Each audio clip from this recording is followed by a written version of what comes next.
Hello everyone. आज हम पढ़ने लगे हैं फ्यूचर इंडेफिनेट टेंस के बारे में।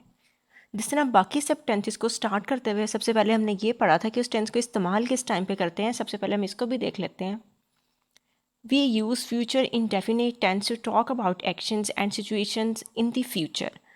फ्यूचर इंडेफिनेट टेंस जो है ये ऐसी सिचुएशंस या एक्शंस के बारे में बात करता है जो कि अभी आने वाले वक्त में होंगी। मुस्तकबिल में, फ्यूचर का मतलब है आने वाला वक्त, मुस्तकबिल में वो होंगी, ना वो अभी हो रही हैं ना वो पहले हुई थी। वो आने वाले वक्त में, फ्यूचर में जब कोई काम करना है ये उसको शो करता है।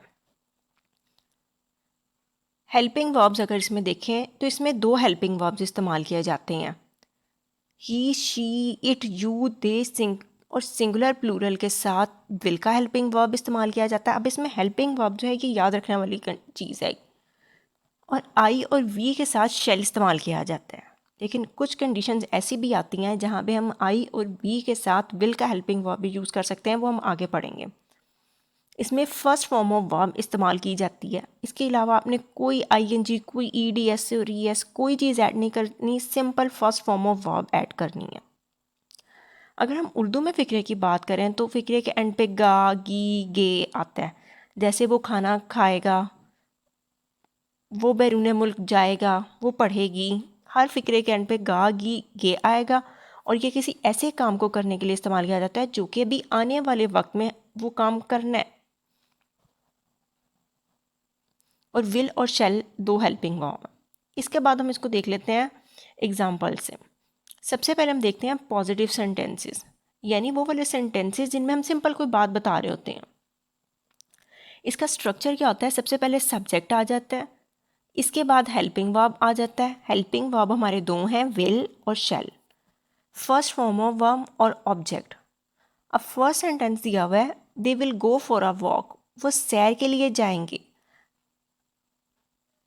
दे यहाँ पे क्या है? हमारा सब्जेक्ट है। सब्जेक्ट कहते हैं डूअर ऑफ एन एक्शन को, यानी ये बताता है कि काम करने वाला कौन है। अब यहाँ पे काम क्या हो रहा है? गो, जाने का काम हो रहा है। तो गो जो है यहाँ पे हमारा मेन वर्ब है, जिसको हमने फर्स्ट फॉर्म में लिखा हुआ है। इसके साथ हमने कोई आईएनजी, ईएस, ईडी नहीं लगाया हुआ।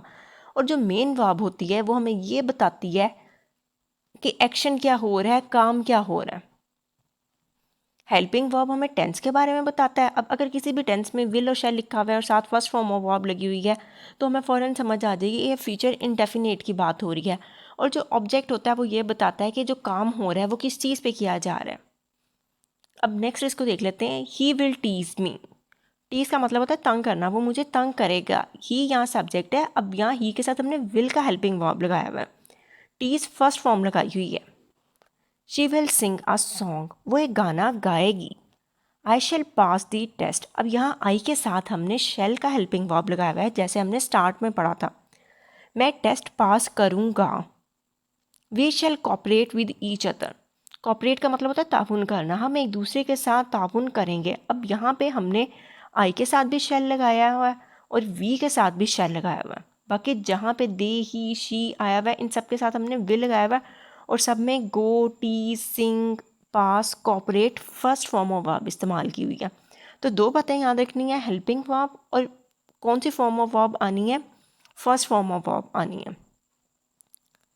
नेक्स्ट है नेगेटिव सेंटेंसेस। नेगेटिव सेंटेंसेस वो वाले सेंटेंसेस होते हैं जिसमें हम नॉट का वर्ड लिख देते हैं। इसका स्ट्रक्चर या इसको स्ट्रक्चर को फॉर्मूला भी कहते हैं, दोनों ही ठीक है, मतलब एक ही है। सबसे पहले सब्जेक्ट हमारा doer of an action, helping verb will शैल, इसके बाद हमने नॉट लगा देना है जिसको उर्दू में नहीं कहते हैं। इसके बाद फर्स्ट फॉर्म ऑफ वर्ब और ऑब्जेक्ट लगा देना। अब हमने पीछे ये पढ़ा था कि चाहे सिंगुलर है चाहे प्लूरल है, लगाना हमने उनके साथ आई वी के अलावा विल है। सिर्फ आई और वी के साथ हम शेल लगाते हैं। अब दूसरा यहाँ दिया हुआ है, the students will not visit the zoo. तलबा चिड़ियाघर की सैर नहीं करेंगे। I shall not waste my time, मैं अपना वक्त ज़ाया नहीं करूँगा।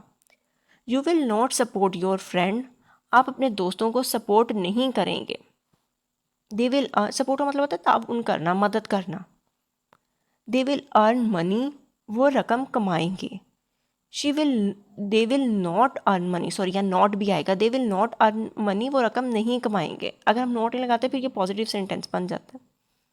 She will not run after him, run after him का मतलब होता है पीछे भागना, वो उसके पीछे नहीं भागेगी। अब यहाँ पे विजिट, वेस्ट, सपोर्ट, अर्न और रन जितने भी आ रहे हैं ये मेन वर्ब है, ये हमें बता रहे हैं कि एक्शन क्या हो रहा है, काम क्या हो रहा है। आगे the students, I, you, they, she, ये वाले जो वर्ड्स हैं ये सारे यहाँ पे सब्जेक्ट हैं, ये बता रहे हैं कि काम को करने वाला कौन है। इसके बाद है इंट्रोगेटिव सेंटेंसेस। इंट्रोगेटिव सेंटेंसेस उन सेंटेंसेस को कहते हैं जिसमें हम कोई क्वेश्चन पूछते हैं, सवाल करते हैं। फॉर्मूला इसमें भी यही वाला रहना है, सिंपल जो चीज़ चेंज होगी वो हेल्पिंग वर्ब जो है हमारा विल और शैल वो बिल्कुल स्टार्ट में आ जाएगा, फिर इसके बाद सब्जेक्ट आएगा, और हेल्पिंग वर्ब स्टार्ट में आने वाली हर टेंस में या हर सेंटेंस में हम कह लेंगे यही होता है। जहाँ पे भी आपने सवाल पूछना है ना उस वाले सेंटेंस में, चाहे वो किसी भी टेंस में दिया हुआ है, स्टार्ट में हेल्पिंग वर्ब आना है। सेंटेंस कहते हैं इस पूरी लाइन को, जो एक बात पूछी जा रही है, कही जा रही है, फिक्रे को जिसको हम उर्दू में कहेंगे। टेंस होता है प्रेजेंट टेंस, पास्ट टेंस और फ्यूचर टेंस। तो जिस मर्जी टेंस का कोई भी सेंटेंस हो, हेल्पिंग वर्ब इंट्रोगेटिव में हमेशा स्टार्ट में आ जाता है। अब यहाँ पे विल इट रेन टुमारो, क्या कल बारिश होगी। Will you thank for this support, क्या आप मदद के लिए, ताउन के लिए शुक्रिया अदा करेंगे। Will they draw a cartoon, क्या वो एक कार्टून बनाएंगे। शैल आई गो अब्रॉड, क्या मैं बैरून मुल्क जाऊँगा। Shall we row a boat, क्या हम कश्ती चलाएंगे। रो अ बोट का मतलब होता है कश्ती चलाना। तो हर फिक्रे के एंड पे अगर हम उर्दू में देख रहे हैं गा, गी, के वर्ड आ रहे हैं और सिर्फ आई और वी के साथ हम शैल लगा रहे हैं। इसके बाद है WH इंट्रोगेटिव। होते ये भी क्वेश्चन पूछने वाली वर्ड है, लेकिन इनमें WH का कोई भी वर्ड स्टार्ट में आ जाता है। ये भी बहुत सिंपल है, बहुत आसान है। जो भी आपका WH फैमिली का वर्ड है, WH फैमिली का वर्ड होता है when, where, who, whose, whom, लेकिन हाउ भी WH में ही आता है। बेशक ये डिफरेंट है लेकिन आएगा ये इसी में। ये इस तरह के वर्ड जिनसे WH से स्टार्ट होते हैं, हाउ को मिला के ये सारे WH फैमिली इनको कहते हैं। तो जो भी WH फैमिली का वर्ड आ रहा है वो बिल्कुल स्टार्ट में आ जाएगा। इसके बाद हमारा हेल्पिंग वर्ब आएगा, फिर सब्जेक्ट, फिर फर्स्ट फॉर्म ऑफ वर्ब, फिर ऑब्जेक्ट, एंड पे क्वेश्चन मार्क जो हमें ये बताएगा कि हम इंट्रोगेटिव की बात कर रहे हैं, यानी इस सेंटेंस में सवाल पूछ रहे हैं। अब यहाँ इसको एग्जाम्पल्स से देख लेते हैं। What will she do tomorrow, वो कल क्या करेगी। Where shell I go with her, मैं उसके साथ कहाँ जाऊँगी। व्हेन विल दे लीव, वो कब जाएंगे। When will he read this book, वो ये बुक कब पढ़ेगा। How will you convince her, आप उसे कैसे कायल करेंगे। कन्विंस का मतलब होता है कायल करना या मनाना। अब इसमें convince, read, leave, go, do, ये जो भी दिए हुए हैं ये सारे हमारे मेन वर्ब हैं जो हमें बता रहे हैं कि एक सेंटेंस में काम क्या हो रहा है, एक्शन क्या हो रहा है।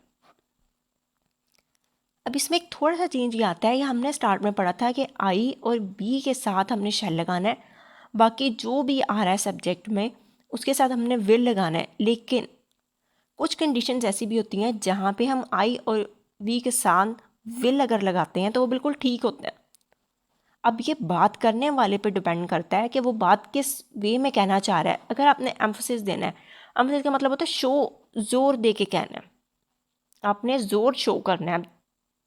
यकीन जैसे आप समझ लें आप किसी को दिलाना चाह रहे हैं, या थ्रेट कोई धमकी वाली बात है, या डिटर्मिनेशन, डिटर्मिनेशन कहते हैं पक्का इरादा, पक्का यकीन जाहिर करना है, तो हम आई और वी के साथ विल इस्तेमाल कर सकते हैं। लेकिन अगर आप सिंपल एक नॉर्मल फ्यूचर की कोई बात कर रहे हैं तो आपने आई और वी के साथ शेल का ही इस्तेमाल करना है।